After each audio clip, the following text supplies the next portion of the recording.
Broadcasting from the world famous LWDL studio, this is Life with Dan and Lewis. I'm Dan. And I'm Lewis.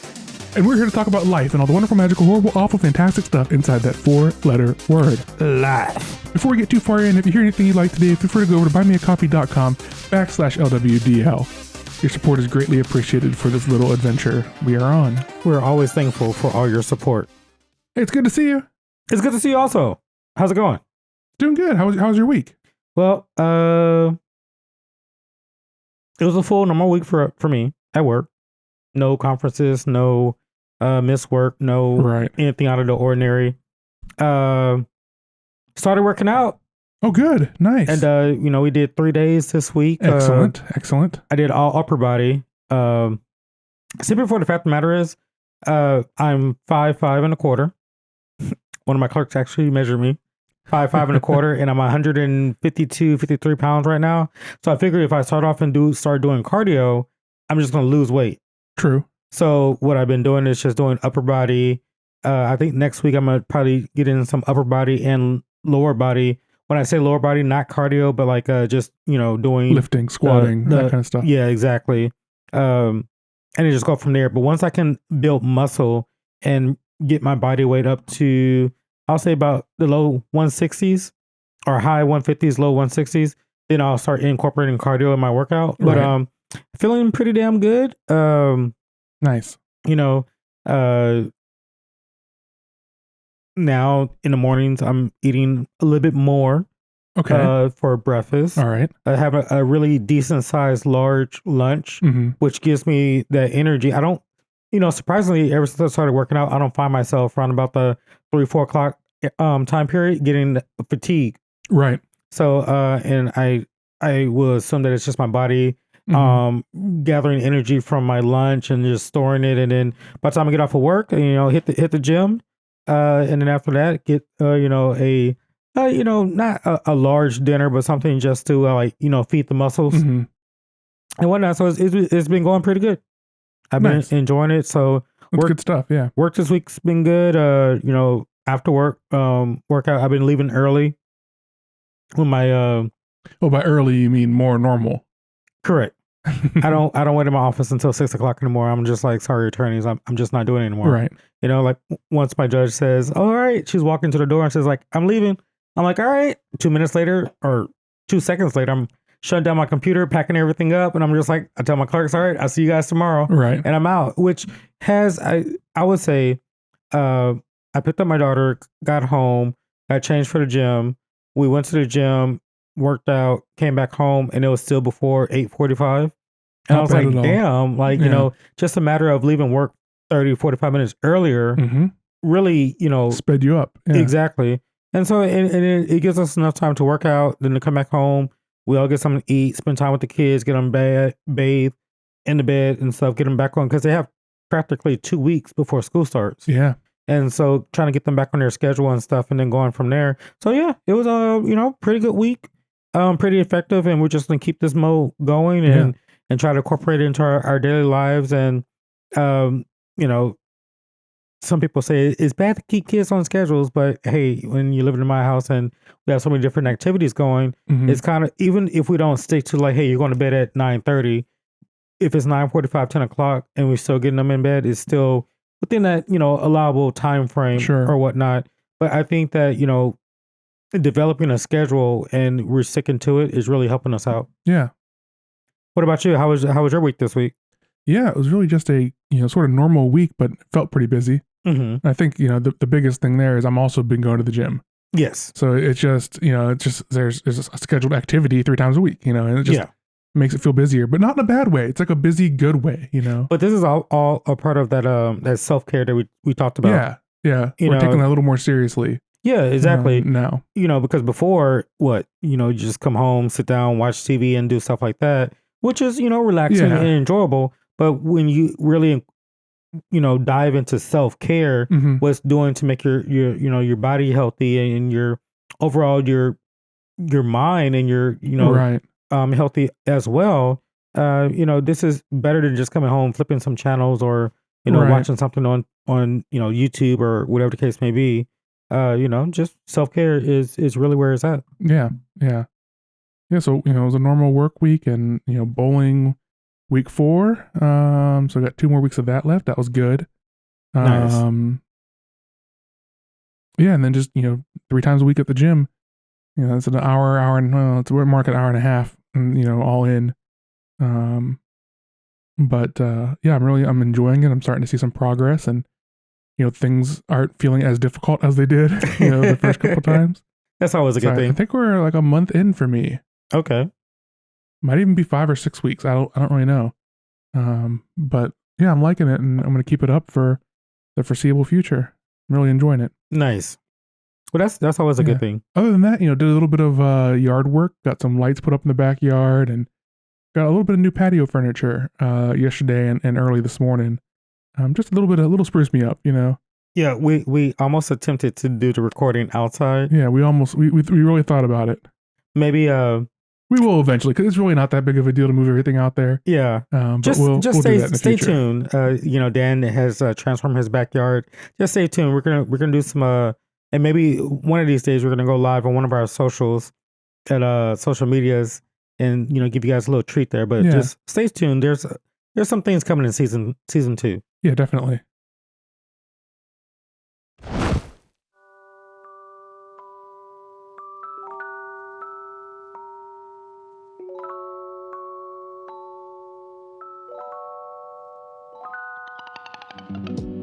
This is the place that we will tell you about our sponsors, but we don't have any. Maybe you can help us. Life with Dan and Lewis is actively looking for new brands, podcasts, people, and companies to partner with. If you're interested, drop us a note at lifewithdanandlewis@gmail.com. That's lifewithdanandlewis@gmail.com.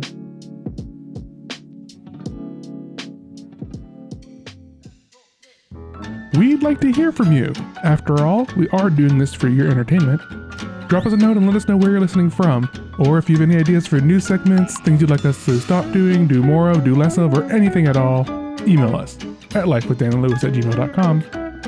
That's lifewithdanandlewis@gmail.com. Hey, before we jump into our second segment things, we have something we left off the list tonight, but we're going to get back to it right now, and that's...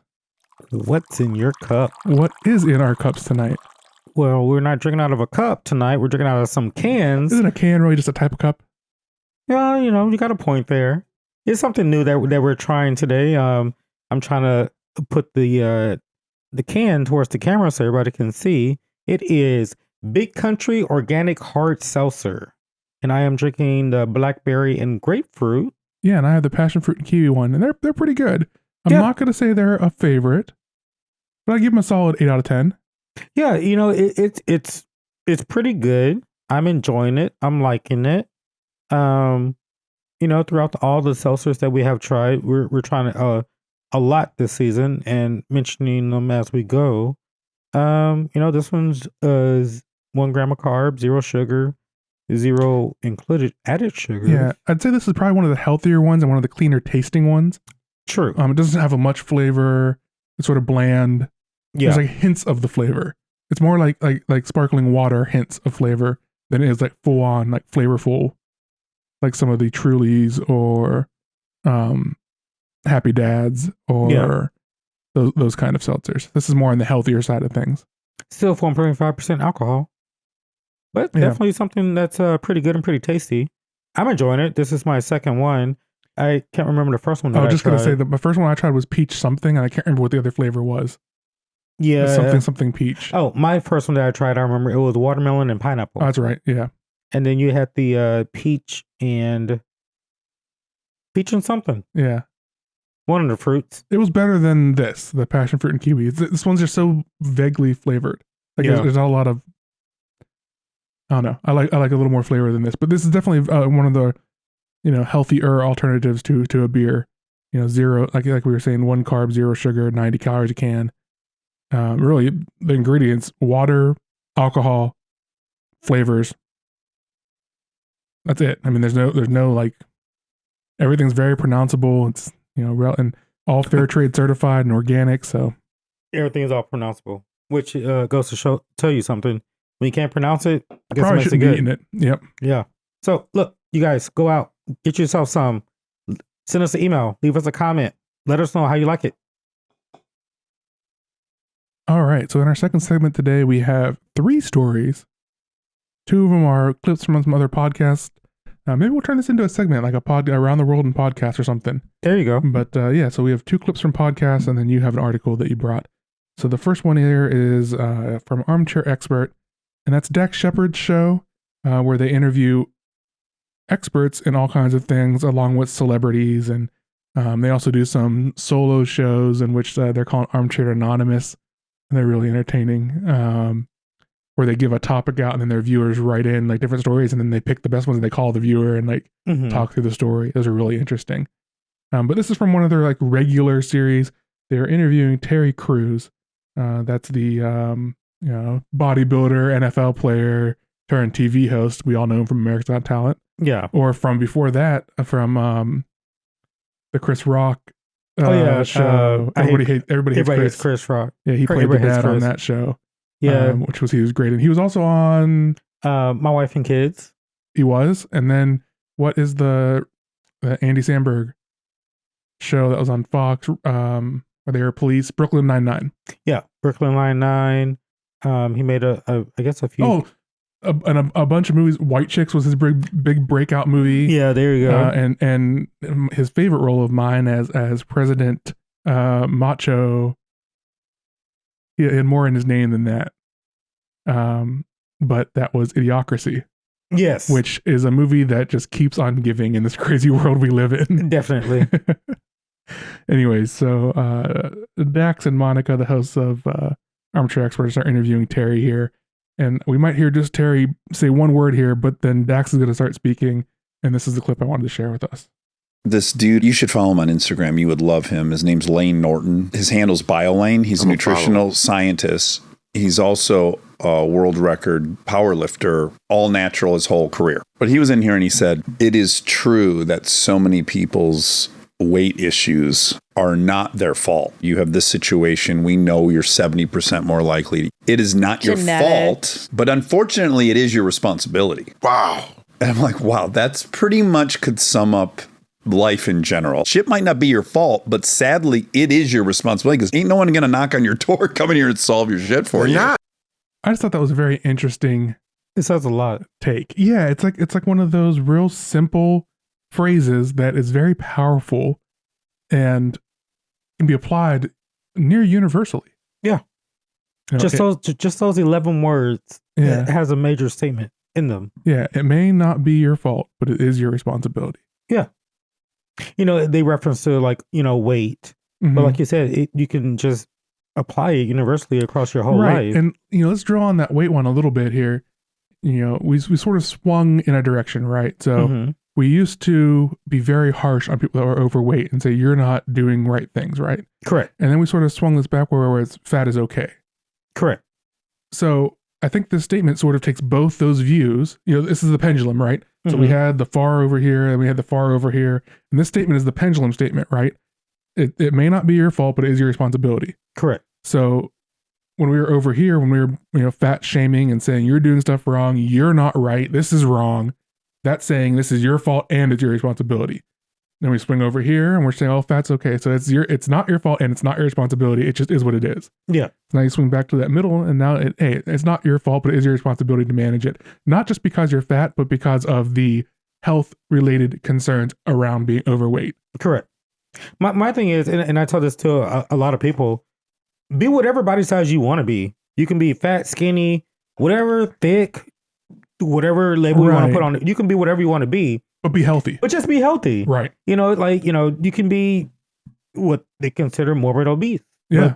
Be healthy. Make sure that you're doing some type of physical activity. Keep your the blood flowing through your veins properly or something like that. Or you can be, I'm 5'5" and 152 pounds. Some people say I'm skinny, but at the same time, I'm still healthy. Right. So whatever body size you want to be, whatever body shape you want to be, just do it and just be healthy about it. And that's your responsibility. Exactly. It's like you can't control by genetics. Sure. How, your body plays out. Right. But in it all, just be healthy about it. Like on both sides of my family, there were type 1 diabetics. and ultimately I became a type 1 diabetic, if they say it's by genetics, then okay, well, it happened. Yep. Which is not my fault that I became a diabetic. But I'm taking responsibility and doing what I need to do to be healthy about it and to manage it and to live a pretty much damn near successful, good life, because I don't let diabetes control me. I control it, and I still live a healthy life. And you can apply the same thing to, drug addiction. For many years, we blamed the addict, right? Yeah. It's your fault for becoming a drug addict. Well, let's back off that a little bit, and if we treat addiction more as a disease, you know what? It's not your fault. And maybe there are choices you made, but you know what? We're here now. It's not your fault. But it is your responsibility to treat this disease we have now. Correct. So I think that's a very even pendulum way to address a lot of the things that we see, swing back and forth so many times. Yeah, I mean, you can even look at in, I know an individual. I'm not going to name names, but growing up, said parent did such and such things, and this individual had to take care of their siblings at an early age. Okay. Not their responsibility. You grew up in an environment where this is their norm. Right. But it's not your fault that this is a norm that you have to grow up under. But it is your responsibility to make a difference. Now, either you have two choices. Either I'm going to follow what I've been taught and what I saw growing up, or one, I'm going to choose to become better and outlive pretty much the poverty situation that I was living in and become better in my later years. Yeah. So maybe, we talk about cycles repeating. Correct. It's not your fault that you were in XYZ situation, but it is your responsibility not to allow that cycle to repeat. Exactly. Yeah. That's powerful too. And this is a powerful, ideology or way of thinking. Technically we can really spend, hours picking new scenarios and applying them. Exactly. Right. Because I would say to our listeners and to our viewers, just take whatever situation you're in life at this very moment and apply this to your life. It may not be your fault that you got to this certain place, but it is your responsibility to make yourself better and to educate yourself and be more knowledgeable of your situation and to rise above the current situation where you're in. Yeah. Couldn't agree more. Okay, so the second clip we have is from a podcast. It's Eric Nagel. I've listened to it for many years. It's one of my one of the shows that we model things that we do off of. Mm-hmm. And Eric has a very storied career in the radio industry, and he's transitioned that into the podcast industry now too. So I think we can learn a lot from people like that in our industry. Correct. So there's a lot of similarities. I highly recommend his podcast. If you like our podcast or like more of these talk radio style podcasts, he has a great one called It's Eric Nagel. So a few weeks back, this is an episode 426. The episode name was Hard to Fathom. They had an interesting dialogue going on. I want to play a clip from it. Tired of both of them. I'm tired of people feeling that they need to belong to some sort of label. Remember us growing up, it was always about you don't label people, don't assign people a way, your way of thinking towards this person there. Everybody's different. You should be open-minded to all of this stuff. Now it's gone the other way. Full force that you need to have a label. What organization are you part of? What political ideology? Tongue-tied here. What political ideology? You know what I'm saying. Going into that, what religious affiliation did you have? It's like you got to. Where's your papers? Let me see your papers. Check your papers. Let me see that you fit the criteria that we require for all of this stuff. And it's just like, don't. Not everybody needs to know your fucking opinion on everything anymore. Sometimes you just don't need to say anything. And that's not saying you can't say anything. I'm just saying sometimes maybe you just shouldn't say anything.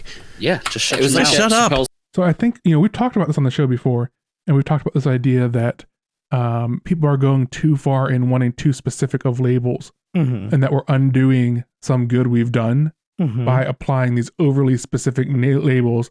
So I'm just gonna come out and say it. So we're talking about trans is what we're talking about. So we're talking about the LGBT with a T in that argument, and how the fact that the T's of that argument are doing damage to the work that the LGBT and supporting community have done over the last 40 years. And the damage that they're doing is that we've already come to the conclusion that it's acceptable for anyone to be anything they want to be. Correct. And that's not good enough for the T's. The T's want to be someone that was something and now is something else, which we've already said was okay. But now you want to be identified as a a risk taker or a change maker in this world where we've already said that that's okay to do that. Yeah. So we talked about that way before. I think Eric pointed out an even better way in that as kids, we were always taught everyone is special and unique, and that's okay. Yes. And we've already established that. So now it's like people today want to be even more special and unique and display that proudly. And I don't think there's a problem with displaying what you are proudly. And we're not talking just about your sexual orientation, but we're talking about your ethnicity or your whatever it may be. There's a difference between displaying it proudly and between, as he said, checking everyone's papers. Yeah. Everyone needs to have, you have to have a sheet in front of you that has your 10 categories and your letters so that you can figure out who you are. Yeah. Whereas we used to just be people and we just have conversations, and you might find out these things through natural interactions, but you weren't walking around checking people's papers. Yeah. Yeah. It's, moving from that, like even for me, people were like, what's your race? I'm like, I'm clear. And then, they were like, clear? Why are you clear? I was like, well, I was born black, have 2 black parents, so I'm black. I do, I tell people, you take all the races, put them together, that's me. Because I, do a lot of different things that are outside the norm of what a typical black person would be. Or let's just not label it as, because I think that when society sees or knows somebody is black, they automatically think uneducated and ghetto. Okay. For most, for a certain population. But that's not necessarily the case. You have to understand the person, like take off the label. Like, why do we have to look at race? How come you can't just look at the individual as the individual and say like, hey, you know what? That's a well-educated man. Right. Or a well-educated person. Let's just let's remove the label of man. Right. That's a well-educated person. Like get to know me for who I am and take off the label, and you understand like, oh yeah, that's a cool person. Right. At what point do labels become more restrictive than not having the label? True. So it's like you sort of like turn the problem inside out. Yeah. In a way. It's like, oh, we need to divide everyone up. And then you start dividing everyone up so much that everyone has their own unique label. Now the labels don't mean anything. Yeah. I don't know. It's tricky. It is. It's tricky, but we did get to the point where like labels really didn't matter. It seemed like we were there. And I think we could have gotten more forward progress on it. And then Corona happened.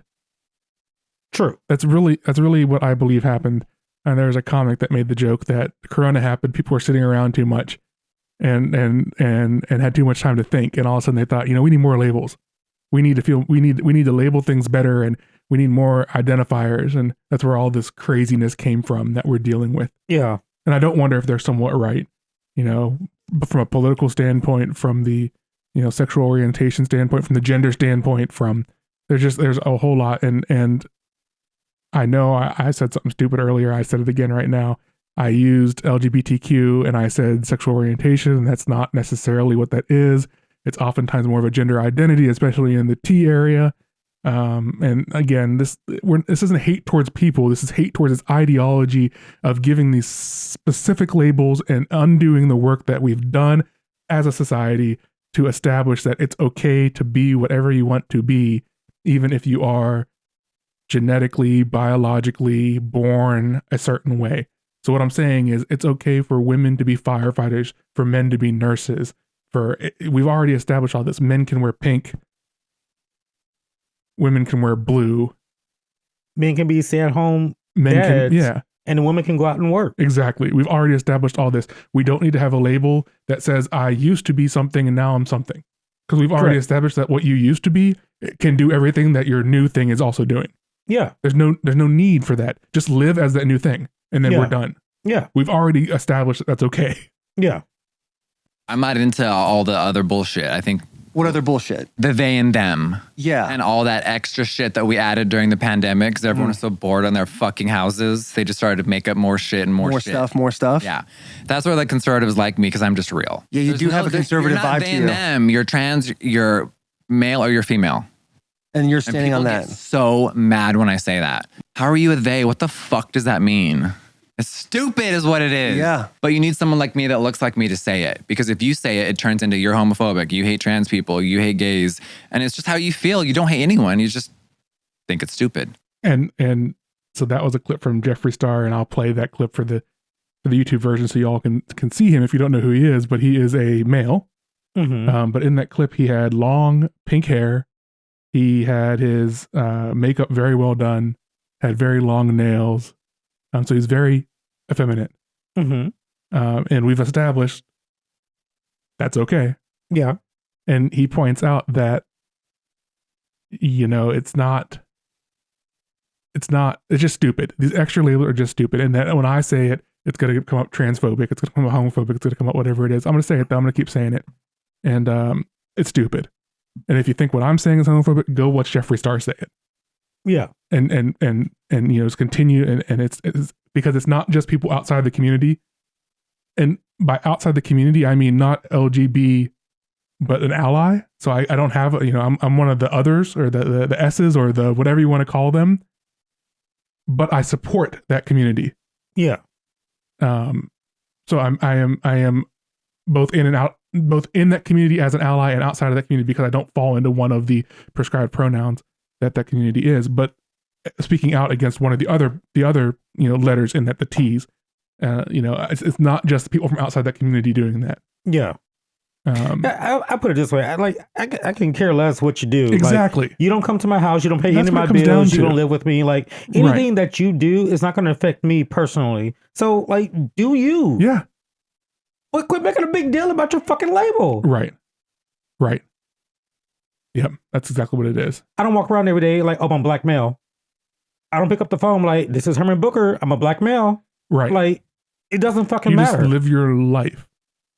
And we've already established that if a guy, Jeffree Star, if a guy wants to dress like a woman, it's okay. Yeah. We've already established this. I mean, he has one of the world's most successful cosmetic lines.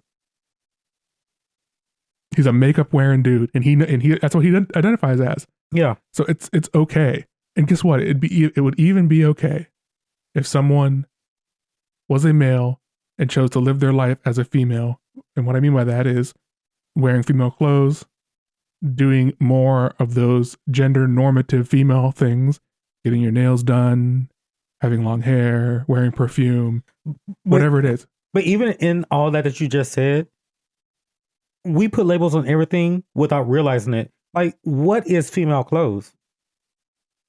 Men can wear skirts. Women can wear skirts. Right. Like a man can wear a pantsuit. A female can wear a pantsuit. Like, if people want to get so technical based off of labels, we put labels on so many different things throughout our different day. It's just but like, there is a necessary level of labels. When I walk into a store, I want to know where the clothes that I like to wear are. So we're just going to call these men's clothes. Yeah. Doesn't mean that only men have to wear them. Everybody can wear them. We've already established that. Yeah. It's the addition of labels. If there was a trans clothing section. But why? Should I shop there?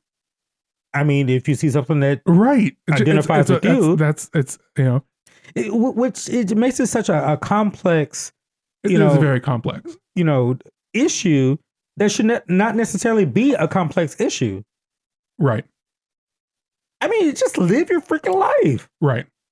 Yeah, I don't have any problem with the person that feels that they are the other gender living as the other gender. Yeah. Where I do have the problem is wanting a special label for that.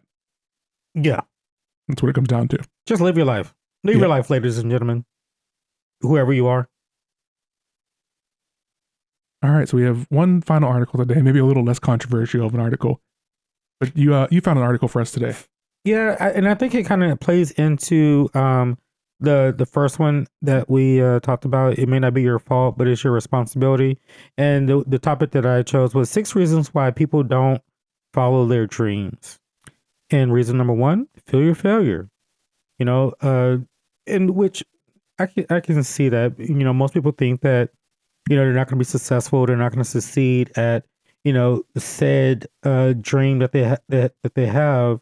And so they just don't do it. Right. And they allow that sense of, oh, I'm not going to be successful, or, you know what, like I want to be a doctor, I want to be an attorney, but I didn't get into like a Ivy League college, but I went to like a local state college or or something like that. Right. Doesn't really have no effects because if you still study medicine and you become a doctor, no matter if you went to, let's say, UT Health Science Center or you went to Harvard or Princeton or somewhere like that, you're still a doctor. So you still achieve your goals. Don't allow like certain things just because you have, certain people put certain doctors on pedestals because they have a certain degree, stop you from doing certain things. Or, the fear of failure is just, yeah, I think it's that, but it's also, it's not always like a yes or no decision. Like, I'm not going to do that because I'm afraid of failing. It can also be, making what we would typically call a safe decision. So sometimes the riskier decision, we don't take that because we're afraid of that part failing, right? So it's not like a yes or a no. It's like the shades of gray thing. So it's like go for those big bold shades sometimes. Don't be afraid of failing. Don't always take the easy path or the safe decision. Yeah. And like I said, Jim Carrey says it best in his now famous commencement speech. The decision we make in this moment are based either in love or fear. So many of us choose our path out of fear disguised as practicality. Right. So he's saying, taking the safer path while we may think, oh, that's more practical. Yeah. We're not traveling down all the paths that he's calling love. Yeah. Maybe I'd call opportunity. Like we're not exploring all our opportunities when we're always just playing it safe. Yeah, because if you, let's take that and switch it and put it into like a work career. Sure. There's been many times I hear people say like, "Oh, I went to school for accounting," and then they get into accounting, and then they're just like, "You know what? This isn't for me," and then they switch and they do like HR. Mm-hmm. Don't allow that fear of, hey, like, what if I don't succeed in HR, but I know that accounting is not for me. I went to school for accounting because I thought that that's what I love. But in actuality, my talents are going to be used for something else different. Mm-hmm. Okay, well, then take that opportunity to explore what else is out there for you. Yeah. Work in accounting for now until you find out what it is that you are meant to do and created for. And then once you do that, let that fear go and just go after that wholeheartedly. Yeah. Yeah. Fear of change. Wow. Fear of change is the next one on the list. And I think that's a big one. That's along with like, sort of playing it safe, but, just not wanting change and just, we used to call it, we haven't said that term in a long time, still people. Yeah. People that are just remaining still in their life. They're not making any ripples in the water. They're not, exactly, exploring any adventurous paths. And that is entirely motivated by fear of change. Yeah, and it's what keep many people back. I like the way they say most often it's easier to endure a known life of mediocrity than to take a risk going after a big dream. Right. It feels safer somehow.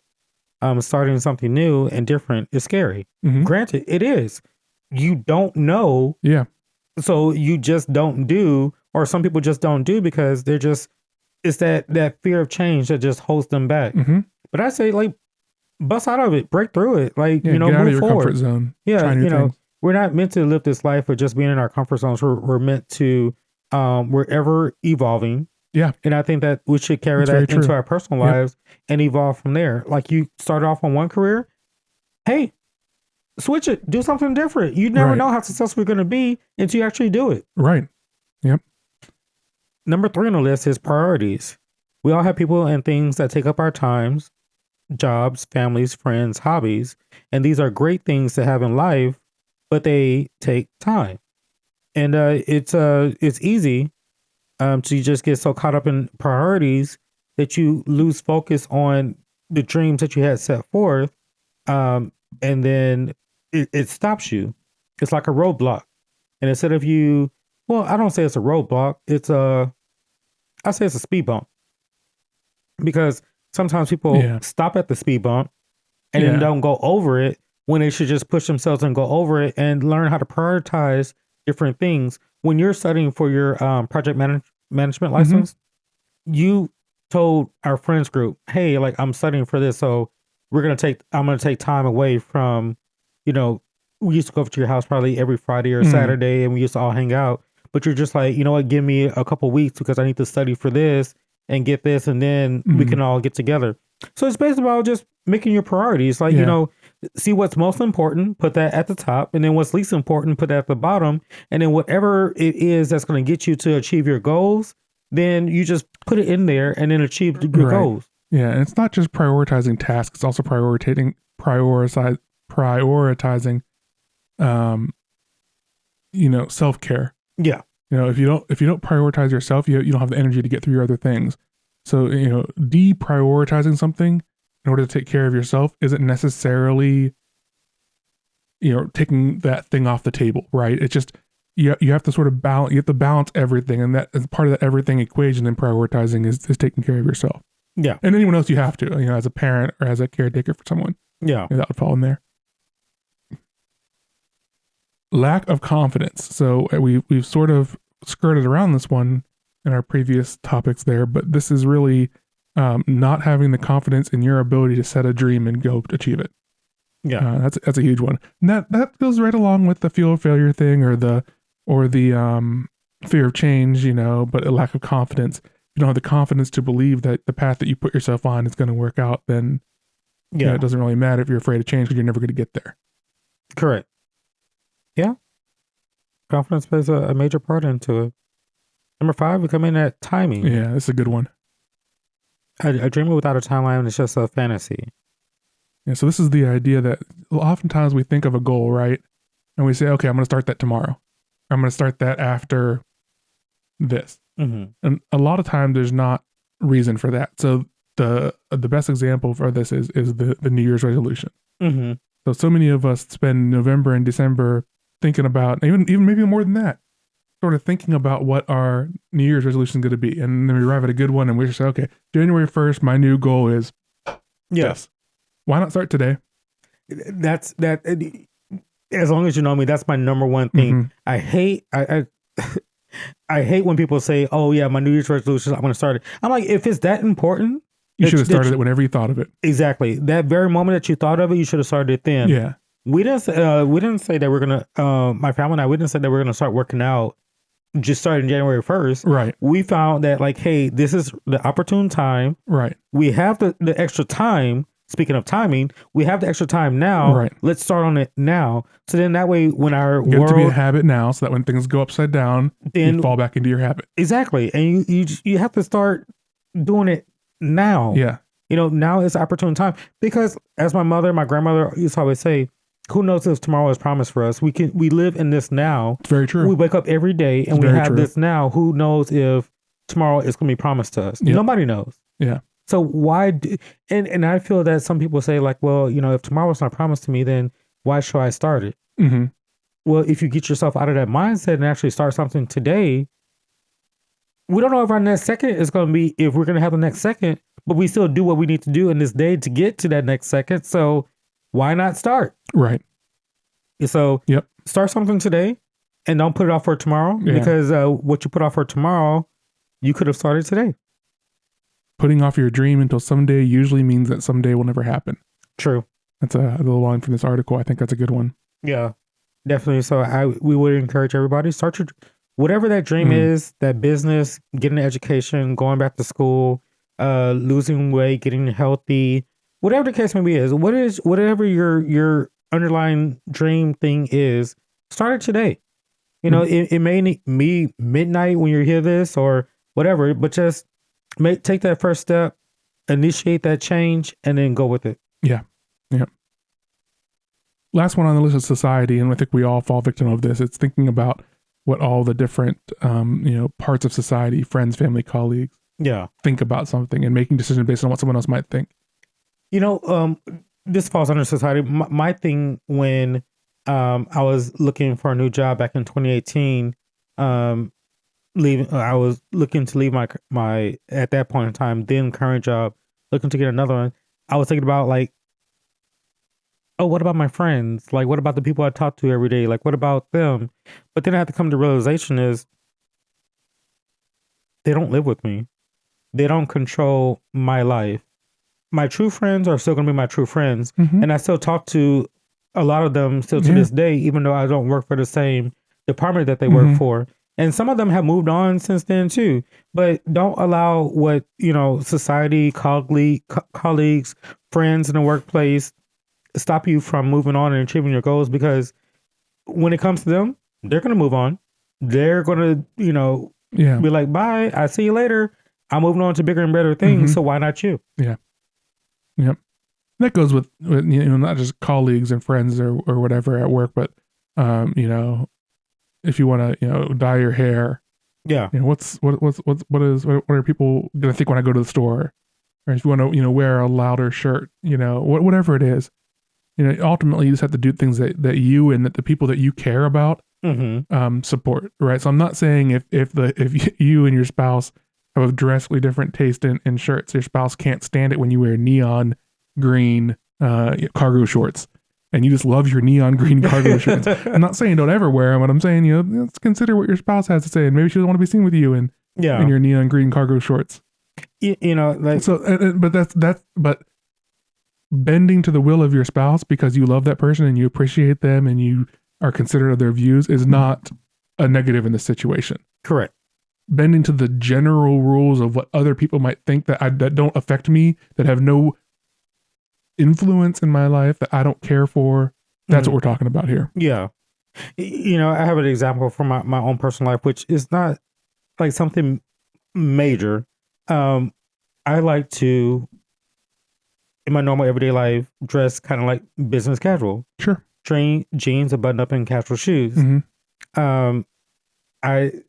The question was brought to me within the last 2 weeks. When the South Texas weather, it was 106 degrees. In the shade, 200 degrees in Yeah. the Yeah. sun. But they were just like, Booker, like, why do you always dress up? Like, why are you wearing a blazer and it's like 100 and some degrees outside? Because that's me. That's what I like to wear. This is what makes me feel Sure. comfortable, and it's me. And it's like, when I found who I am and how I like to dress, I don't allow society to influence what I do. Right. If I choose to dress this year round, then that's what I just choose to do. Yes, I know there's going to be a cold period. Yes, I know that there's going to be a hot period. But if this is what is me, then you just go with it. Don't allow society to influence you to change how you want to be and how you want to live your life. Right. You want to wear a freaking fur coat and it's 200 degrees outside, then you wear your fur coat and it's 200 degrees outside. Sure. During the winter time, if you choose to wear a hoodie, shorts, and flip flops, then by all means, that's you. Sure. Live your life. I see it. Yep. I saw it every day during finals in college. Right. You have majority females coming to class in hoodies, short shorts, and flip flops, sometimes with socks on, and it's like 20, 30 degrees outside. Right. If that's what makes them happy, who So might I be say, like, hey, you should change that. Exactly.